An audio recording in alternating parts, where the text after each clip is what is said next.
Welcome to my YouTube channel ADK studies. ఈ వీడియోలో వచ్చేసరికి నేను ఓఎస్ ఫస్ట్ యూనిట్ అనేది ఎక్స్ప్లెయిన్ చేస్తాను.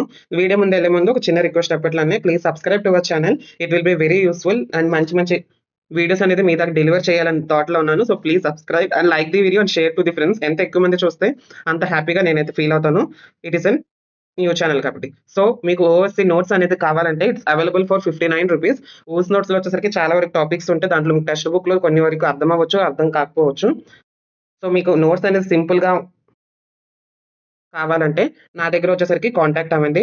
మీకు ఊస్, DBMS, cyber security, basic statistics, performing arts, tourism guidance, AI and దాని యొక్క గ్రూప్స్ యొక్క సబ్జెక్ట్ నోట్స్ వచ్చేసరికి మా దగ్గర వచ్చేసరికి అవైలబుల్‌గా ఉంది. కావాల్సిన వాళ్ళు నా దగ్గర వచ్చి కాంటాక్ట్ అవ్వండి. After payment you will receive the notes. చాలా మంది కొనుక్కున్నారు సబ్జెక్ట్స్. ఇంకా ఎవరికైనా కావాలంటే it is still available with us. ఈ వీడియోలో వచ్చేసరికి నేను ఈ 4 క్వెషన్స్ ఫస్ట్ యూనిట్‌లో 4 క్వెషన్స్ ఉన్నాయి కదా! ఈ 4 క్వెషన్స్ చదువుకుంటే చాలు మీకు 10 మార్క్స్ అండ్ 5 మార్క్స్ రెండు కవర్ అయిపోతాయి. నేను చెప్పే విధానంలో రాయండి. You will get 20 marks from this unit. 10 marks 10 marks వస్తది అండ్ 2 షార్ట్స్ అనేది వస్తది. బాగా ప్రిపేర్ అవ్వండి. షార్ట్స్‌కి వచ్చేసరికి మీకు ఎస్‌డీఎల్‌సీ మోడల్స్ అనేది మీ డిగ్రీ సిలబస్‌లో లేదు. కానీ మీ ప్రతి ఒక్క టెక్స్ట్ బుక్స్‌లో ఇచ్చారు కాబట్టి ఒక water fall and spiral model వచ్చేసరికి చదవండి. సో మోడల్స్ గురించి మీరు చదవకపోయినా పర్లేదు అని నేను అంటాను. చాలా వరకు మాక్సిమం యూనివర్సిటీ స్కిప్ అనేది చేస్తుంది. So you can skip the models and study on the first 4 questions. And దాంట్లో వచ్చేసరికి సెకండ్ క్వెషన్ మీద బాగా ఫోకస్ చేయండి. It is very important. ప్రతిసారి పడే క్వెషన్ అది. సో ఫస్ట్ క్వెషన్ నేను 0 క్వెషన్‌గా కన్సిడర్ చేస్తాను. సాఫ్ట్‌వేర్ ఇంజినీరింగ్ అంటే ఏంటి? దాని యొక్క నీడ్ అంటే ఏంటి? దాని యొక్క characteristics of a good software. So first of all engineering అంటే ఏంటంటే మనకు జనరల్‌గా తెలిసింది మనకి engineering involves a practical knowledge rather than theoretical knowledge. Practical knowledge బట్టే తెలుస్తది. మనం ఏదైనా సివిల్ ఇంజినీర్స్ కావచ్చు, వాళ్ళు ఏదైనా కన్‌స్ట్రక్ట్ అనేది చేస్తే ఫస్ట్ డిజైన్ అనేది చేస్తారు. దాని తర్వాత కన్‌స్ట్రక్ట్ చేసి ఒక బిల్డింగ్ లోపలైనా కడతారు. కన్‌స్ట్రక్షన్ అనేది చేస్తారు. దాని తర్వాత మెయింటైన్ అనేది చేస్తారు. ఇవన్నీ ఇంజినీరింగ్ కింద వస్తాయి. It is an combination of practical knowledge అని చెప్పొచ్చు. ఇక్కడ సాఫ్ట్‌వేర్ అనే పదం యాడ్ చేసి ఒక కొత్త సబ్జెక్ట్ అయితే డిస్కవర్ చేశారు. సాఫ్ట్‌వేర్ ఇంజినీరింగ్ అని. సాఫ్ట్‌వేర్ వచ్చేసరికి మనం జనరల్‌గా డెఫినిషన్ ఏంటి? Software is an collection of integrated programs అని మనం జనరల్ డెఫినిషన్. సో ఆ 2 డెఫినిషన్స్ కలిపితేనే సాఫ్ట్‌వేర్ ఇంజినీరింగ్ అనే సబ్జెక్ట్ వచ్చేసరికి మనకొచ్చింది. సో సాఫ్ట్‌వేర్‌లో వచ్చేసరికి చాలా వరకు సాఫ్ట్‌వేర్ ప్రోగ్రామ్స్ ఉంటాయి. దాని రిలేటెడ్ సిస్టమ్ డిజైన్ గురించి ఉంటాయి. అప్డేట్స్ గురించి, టెస్టింగ్ గురించి, దాని యొక్క రిక్వైర్మెంట్స్ గురించి అన్ని సాఫ్ట్‌వేర్ కింద ఉంటాయి. సో ఇక్కడ సాఫ్ట్‌వేర్ ఇంజినీరింగ్ 2 కలిపితే పదాలు.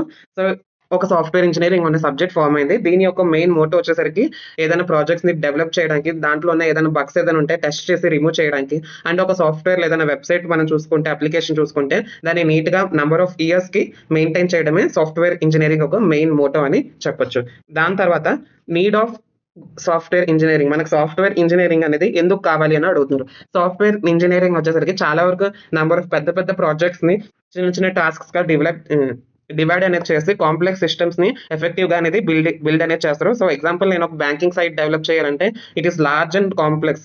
సాఫ్ట్‌వేర్ ఇంజినీరింగ్ సబ్జెక్ట్స్ వల్ల ఇది వచ్చేసరికి సిస్టమాటిక్ అప్రోచ్‌ని ఫాలో అయ్యి ఒక ప్రాజెక్ట్ వచ్చేసరికి డెవలప్ అనేది చేస్తారు. దాని తర్వాత improve software quality and reliability. ఒక సాఫ్ట్‌వేర్ వచ్చేసరికి ఎలాంటి ఫెయిల్యూర్ లేకుండా వర్క్ చేయడమే రిలయబిలిటీ అంటారు. దానివల్ల it reduces cost and time. దాని తర్వాత నంబర్ ఆఫ్ రిసోర్సెస్‌ని అండ్ ఆర్ సాఫ్ట్‌వేర్ ప్రాజెక్ట్స్‌ని అన్ని ఆర్గనైజ్ చేసి ఉంటది. ప్రతి ఒక్క సాఫ్ట్‌వేర్ ఇంజినీరింగ్ సబ్జెక్ట్‌లో ప్రతి ఒక్క ఫేజ్‌లో డాక్యుమెంటేషన్ బిట్వీన్ క్లయింట్స్ అనేది చేస్తూనే ఉంటారు కాబట్టి చాలా ఆర్గనైజ్డ్‌గా స్ట్రక్చర్డ్ వేలో ఉంటది. దాని తర్వాత it ensures that meets user requirements. User requirements అంటే మనకి వాటంగా ఉండేటట్టు సాఫ్ట్‌వేర్ డెవలపర్స్ వచ్చేసరికి డెవలప్ చేస్తారు.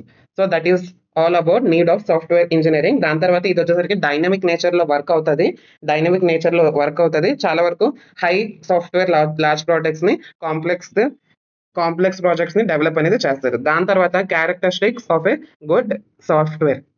ఫస్ట్ వన్ వచ్చేసరికి కరెక్ట్‌నెస్.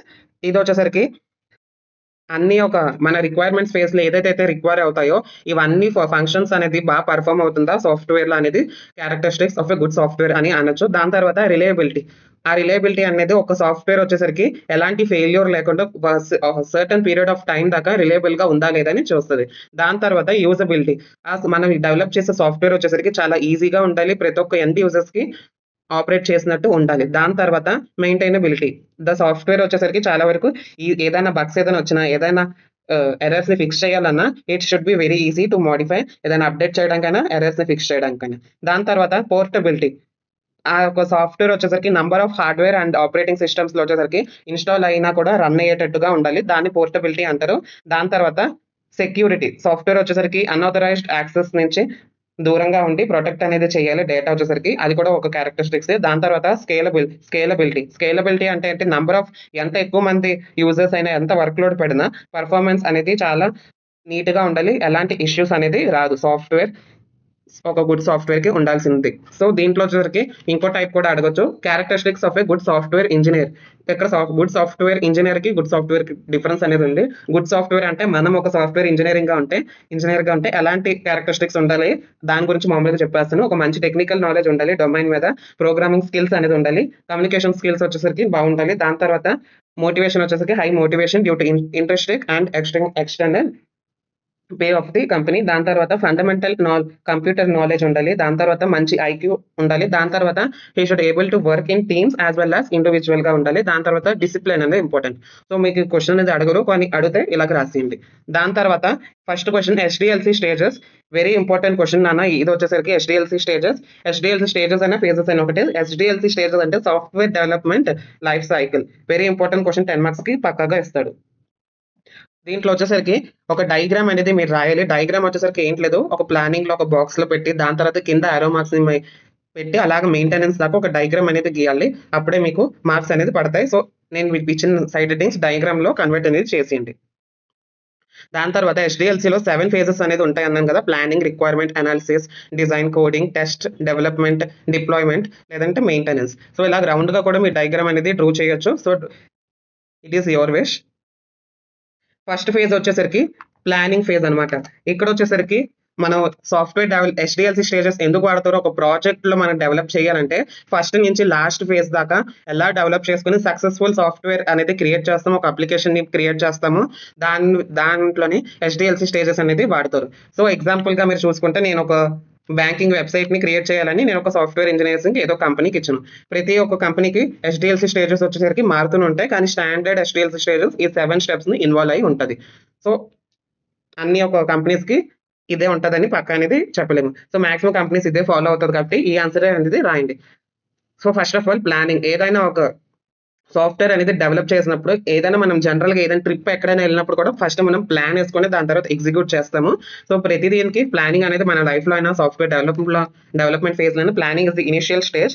దీంట్లో వచ్చేసరికి బిజినెస్ అనలిస్ట్ ఒకడు ఉంటాడు. బిజినెస్ అనలిస్ట్ వచ్చేసరికి క్లయింట్ కి అండ్ సాఫ్ట్వేర్ కంపెనీస్ కి మీటింగ్ అనేది పెడతారు. ఏదర్ ఇట్ ఈస్ ఇన్ ప్రతి ఫేజ్ కి ఒక్కొక్క డాక్యుమెంటేషన్ అనేది చేస్తారు.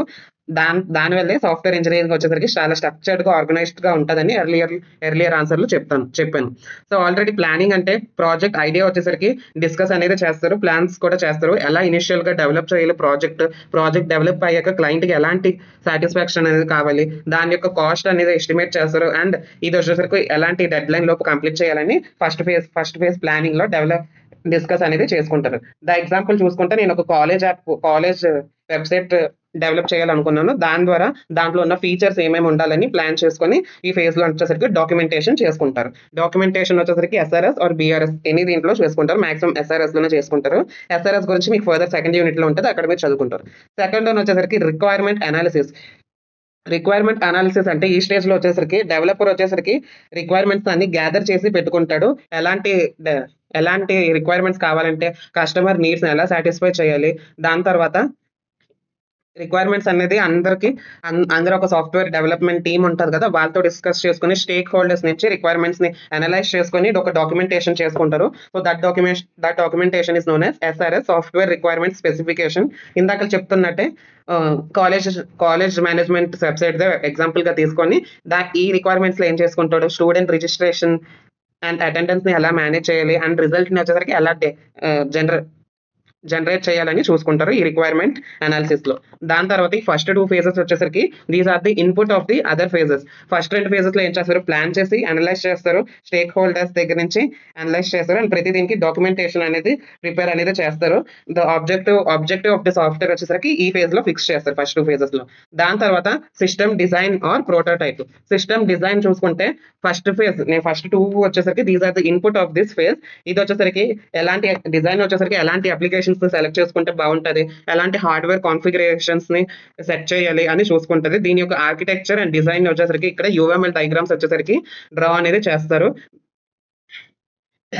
రిక్వైర్మెంట్స్ ని బేస్ చేసుకుని డిజైన్ అనేది చేస్తారు.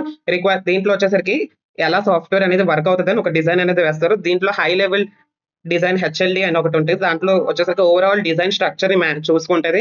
అండ్ ఎల్ఎల్డి లో లెవెల్ డిజైన్ వచ్చేసరికి ప్రతి ఒక్క చిన్న చిన్న డీటెయిలింగ్స్ ఆఫ్ మాడ్యూల్స్ వచ్చేసరికి చూసుకుంటది.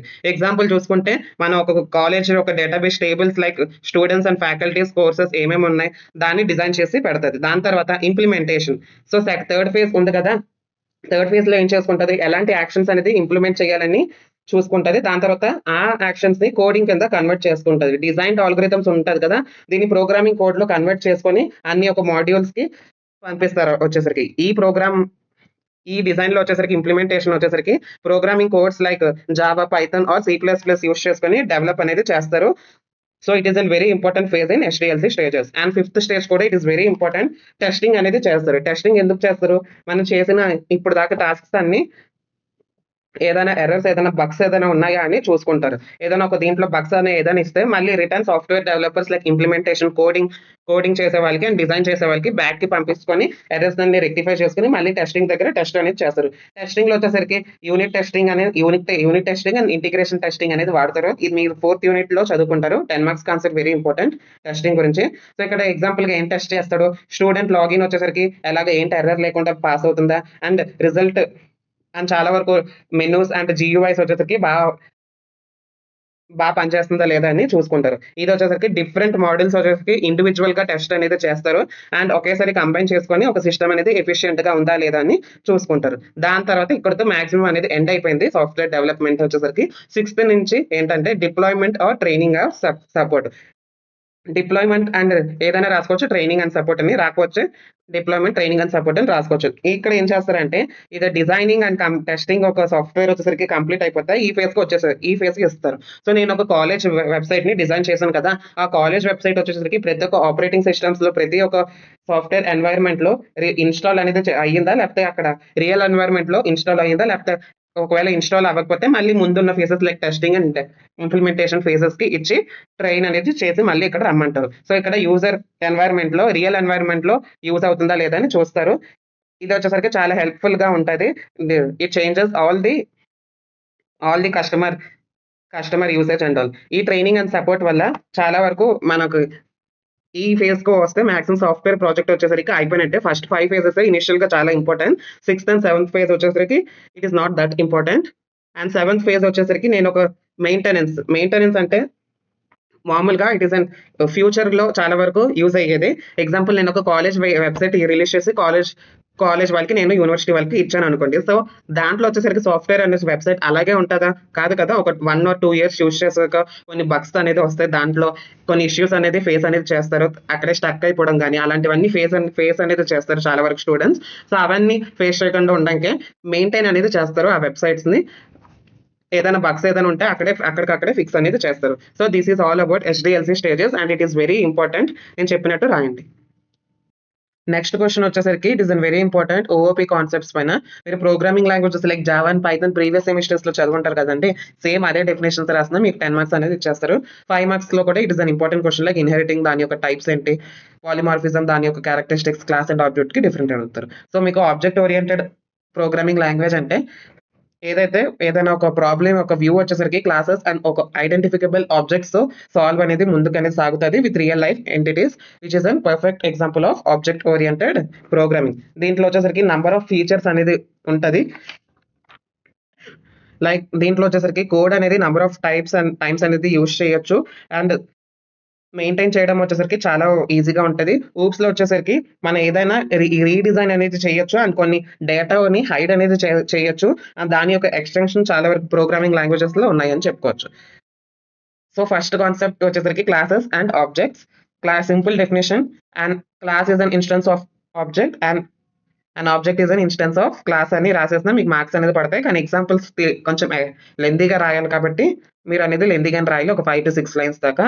సో క్లాస్ అంటే ఏంటో జనరల్‌గా మీ క్లాస్‌కి, ఆబ్జెక్ట్‌కి డిఫరెన్స్ ఏంటని చెప్పేస్తాను. సో క్లాస్ వచ్చేసరికి అక్కడ వాడేమన్నాడు, it is an blueprint of representing group of objects.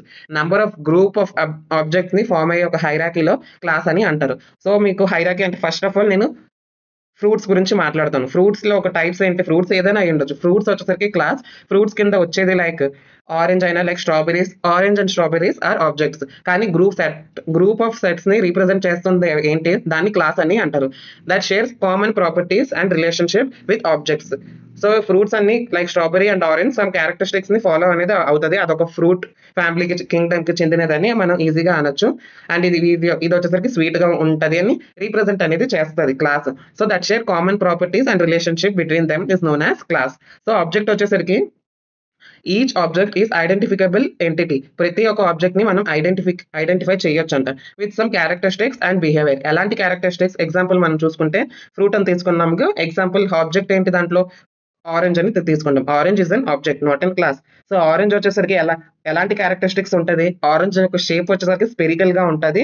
And orange వచ్చేసరికి ఆరెంజ్ కలర్ లో ఉంటది. దాని యొక్క బిహేవియర్ ఎలా ఉంటది? జ్యూసీగా ఉంటది. కొంచెం పుల్లగా అండ్ స్వీట్ గా కూడా ఉంటది. దాన్ని ఆబ్జెక్ట్ అని అంటాం. సో ఇదొక ఎగ్జాంపుల్ కింద రాయండి. ఎలాబరేట్ అనేది చేయండి. దాని తర్వాత encapsulation. Encapsulation is nothing but the wrapping up of data నే ఎన్‌క్యాప్సులేషన్ అని మనం అంటాము జనరల్‌గా.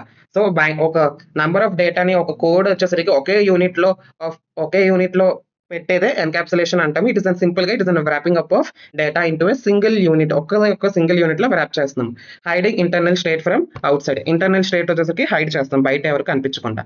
సో నెక్స్ట్ వన్ వచ్చేసరికి ఇన్‌హెరిటెన్స్. ఇన్‌హెరిటెన్స్ అంటే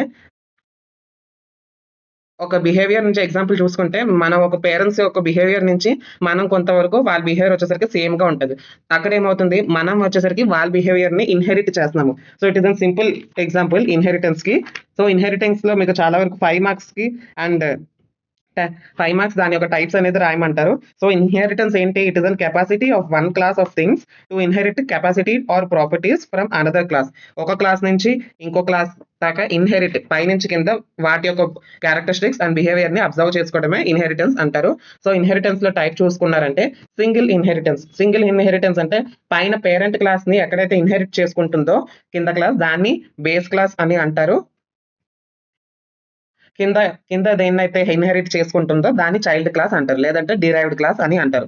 సో, సింగిల్ ఇన్‌హెరిటెన్స్‌లో సింగిల్ గానే ఇన్‌హెరిట్ చేసుకుంటుంది ప్రాపర్టీస్. డయాగ్రామాటికల్‌గా కూడా మీకు చూస్తే అర్థమైపోతది. మల్టీ లెవెల్ వచ్చేసరికి బే ఏ వచ్చేసరికి బేస్ క్లాస్ అవుతది. దాని నుంచి బి ఇన్‌హెరిట్ చేసుకుంటుంది. సి వచ్చేసరికి సబ్ చైల్డ్ క్లాస్ అవుతది.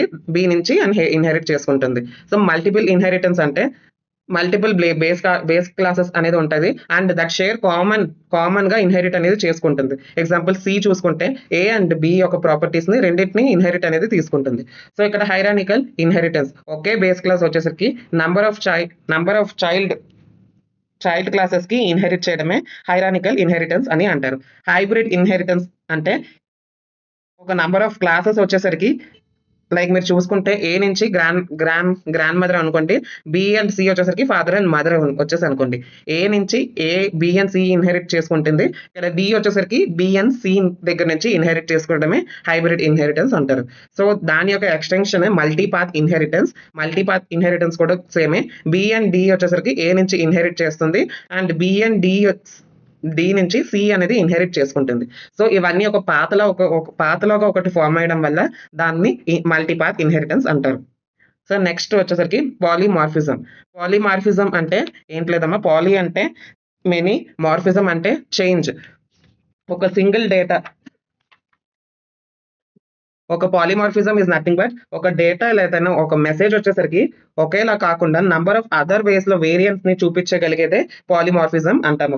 ఎగ్జాంపుల్ మనం చూసుకుంటే షేప్ అనే డేటాలో వచ్చేసరికి ఎన్ని షేప్ అంటే ఏ షేప్ అంటావు? దాని కింద సర్కిల్ అయినా ఉండొచ్చు, ట్రయాంగిల్ అయినా ఉండొచ్చు, రెక్టాంగిల్ అయినా ఉండొచ్చు. కానీ అవన్నీ షేప్ నుంచే వస్తుంది. షేప్ నుంచే చేంజ్ అనేది అవుతుంది. సో, మల్టిపుల్ వేస్‌గా వచ్చేసరికి ఒక డేటా వచ్చేసరికి ఫార్మ్ అవుతది. దాన్నే పాలిమార్ఫిజం అని అంటారు. నెక్స్ట్ వన్ వచ్చేసరికి abstraction. Abstraction is nothing but hiding of complex data without showing only the necessary features. మన ఎగ్జాంపుల్ చూసుకుంటే రియల్ లైఫ్ లో మనం ఏటీఎంకి వెళ్తాం, మన ఏటీఎంకి వెళ్ళి కార్డ్ పెట్టి మనీ తీస్తాం, కానీ అక్కడ లోపల ఉన్న ప్రాసెస్ అవన్నీ, దాని యొక్క వైడ్ సర్క్యూట్స్ అని, దాని యొక్క ప్రాసెస్ ఎలా అవుతుందని మనకు అన్ని అనవసరం. సో అనవసరమైన వాటిని వాళ్ళ ఒక జస్ట్ వచ్చేసరికి హైడ్ అనేది చేస్తున్నారు. సో దాన్నే అబ్స్ట్రాక్షన్ అంటారు. బయట ఏదైతే మనకి కావాలో, ఏదైతే మనకి నెససరీయో అవే మనకి చూపిస్తారు. ఎగ్జాంపుల్స్ ఒక సర్క్యూట్ అని కూడా అనొచ్చు. ఒక మన స్విచెస్ అవన్నీ ఉంటాయి కదా, లోపల ఉండేది వచ్చేసరికి ఇంటర్నల్ గా మనకు అనవసరం వైర్స్ అవన్నీ హైడ్ చేసి కాంప్లెక్స్ డేటాని బయట మనకు కావాల్సింది మాత్రమే చూపించడమే అబ్స్ట్రాక్షన్ అంటారు. So these are the concepts of OOP అని అనొచ్చు. It is an simple question, అందరికి చాలా వరకు వచ్చిన క్వశ్చన్ కాబట్టి it is an easy. Next question వచ్చేసరికి యుఎంఎల్ అంటే ఏంటి అని అడుగుతున్నారు. So UML concept which is an very important concept అండి. యుఎంఎల్ ఏంటి లేదంటే మనం దేనికైనా ఒక ప్రోగ్రామ్ ఒక ప్రాజెక్ట్ అయినా ఏదైనా ఒక కన్స్ట్రక్షన్ చేసినప్పుడు ఎయిదర్ ఇట్ సాఫ్ట్వేర్ అయినా నాన్ సాఫ్ట్వేర్ సిస్టమ్స్ కైనా యుఎంఎల్ వచ్చేసరికి అప్లికేబుల్. సో ఎగ్జాంపుల్ నేను కన్స్ట్రక్షన్ చేయాలనుకోండి, కాన్సెప్చువల్ వేగా మనం అయితే చేయలేము, కానీ ఒక డిజైన్ అనేది మనం వేసుకుంటాం, ముందు స్కెచ్ అవన్నీ వేసుకుంటాం, కన్స్ట్రక్షన్ ఎలా ఉండాలి సివిల్ ఇంజనీర్స్ తో వేసుకుంటాం, విచ్ ఈస్ ఇన్ డయాగ్రామటికల్ ఫార్మ్ లా మనం వేసుకొని దాని తర్వాత పునాదులను సెట్ చేసుకుని కడతాం. దాన్నే యుఎంఎల్ అని అంటారు. So UML it is an graphical language use to ఏదైనా ఒక డయాగ్రామ్స్ ని ప్రాజెక్ట్స్ ని విజువలైజ్ చేయడానికి, దాని యొక్క చిన్న చిన్న క్యారెక్టరిస్టిక్స్ ని స్పెసిఫై చేయడానికి, కన్స్ట్రక్ట్ చేయడానికి, అండ్ దాని యొక్క డాక్యుమెంటేషన్ వచ్చేసరికి పూర్తిగా అవడానికి యుఎంఎల్ అనేది వాడతాం. యుఎంఎల్ వచ్చేసరికి it is an ultimate output of the entire decision అని అంటారు. ప్రతి ఒక్క ఎలిమెంట్ రిలేషన్షిప్ ఏదైనా యుఎంఎల్ ద్వారానే కంప్లీట్ అనేది అవుతుంది. సో యుఎంఎల్ వచ్చేసరికి నార్మల్ గా software and non software systems లో కూడా యూజ్ చేస్తారు. ఇది వచ్చేసరికి రియల్ టైమ్ సిస్టమ్స్ తో కనెక్ట్ అనేది చేస్తారు, which is very important to construct a model. And దాని తర్వాతే ప్రొసీజర్ అనేది స్టార్ట్ అనేది అవుతుంది. ఏదైనా ప్రాజెక్ట్ కి ఫస్ట్ యూఎంఎల్ డయాగ్రామ్ అనేది వేసిన తర్వాతే ప్రాజెక్ట్ అనేది స్టార్ట్ అనేది అవుతుంది అనమాట. ఇది వచ్చేసరికి స్టాటిక్ అండ్ డైనమిక్ ఆస్పెక్ట్స్ ని కూడా యూజ్ అనేది చేసుకుంటది. And which is in mostly used in graphical notations. కొన్ని నోటేషన్స్ అనేది ఉంటాయి ప్రతి ఒక్క దానికి, ప్రతి ఒక్క యూఎంఎల్ డయాగ్రామ్ సెకండ్ యూనిట్ లో ఇంకా డెప్త్ గా వచ్చేసరికి మీరు చదువుకుంటారు. దీని యొక్క బెనిఫిట్స్ కూడా కొంచెం రాయండి. దీని యొక్క గోల్స్ ఏంటంటే it provides use and ready to use for visualising the modelling languages. And ఇది వచ్చేసరికి 3 టైప్స్ ఆఫ్ ఉంటది. బిల్డింగ్ బ్లాక్స్ అని మీకు అడిగితే things, relationships and UML diagrams, ఈ 3 అనేది రాస్తారు. సపరేట్ గా అడిగినా పర్లేదు, మీరు రాయండి ఒక్కొక్క దీని మీద. So it is an very important question. So things అంటే ఏంటి లేదు, it is an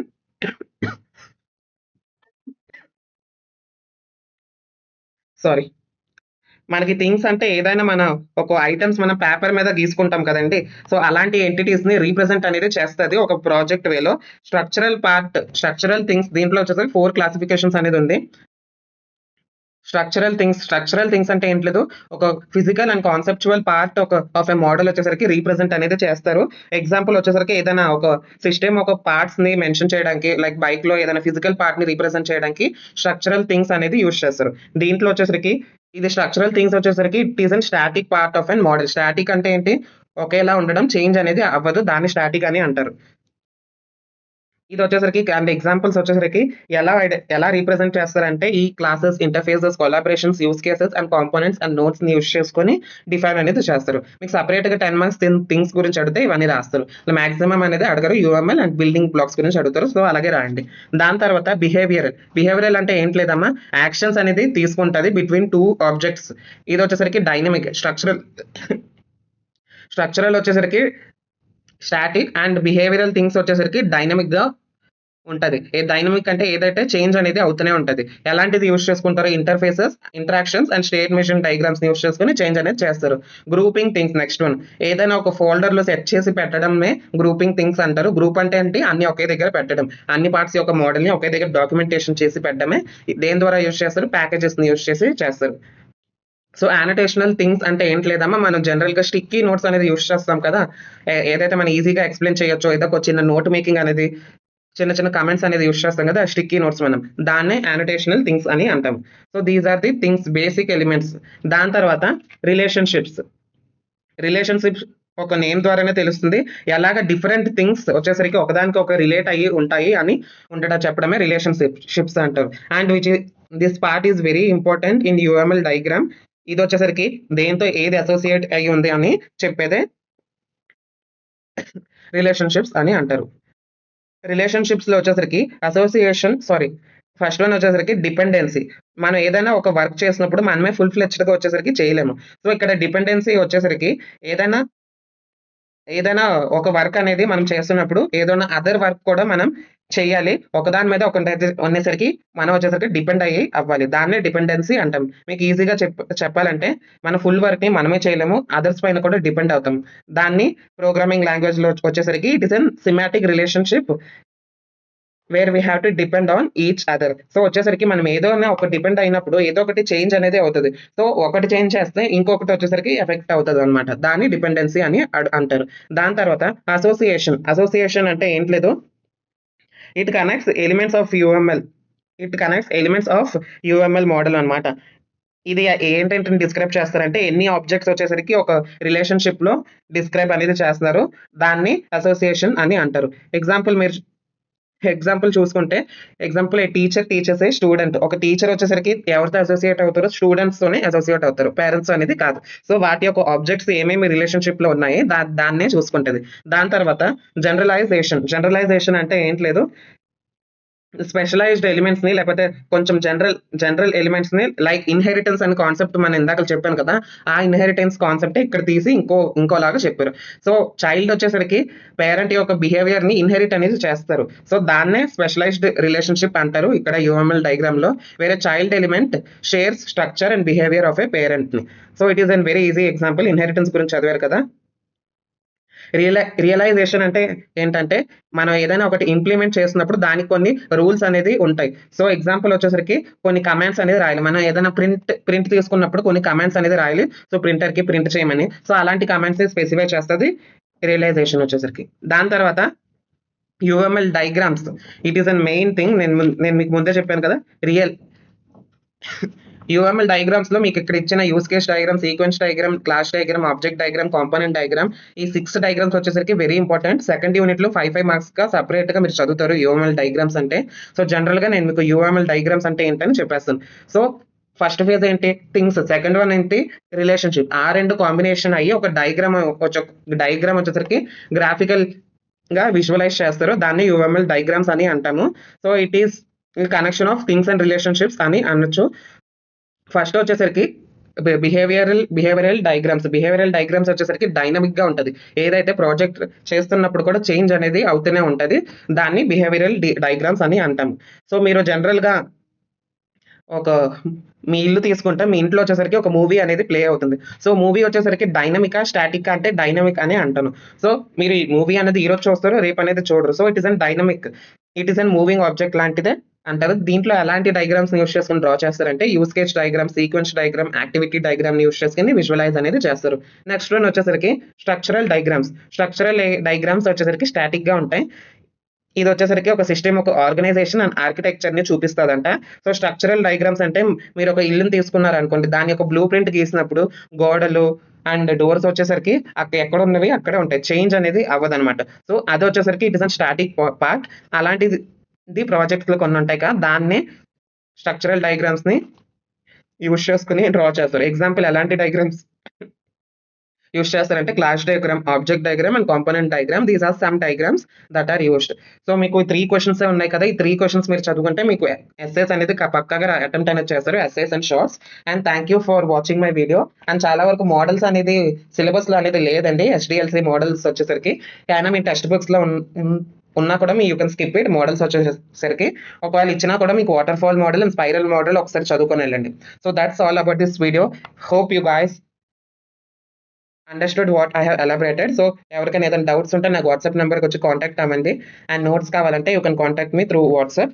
thank you and please subscribe my channel. Have a good day.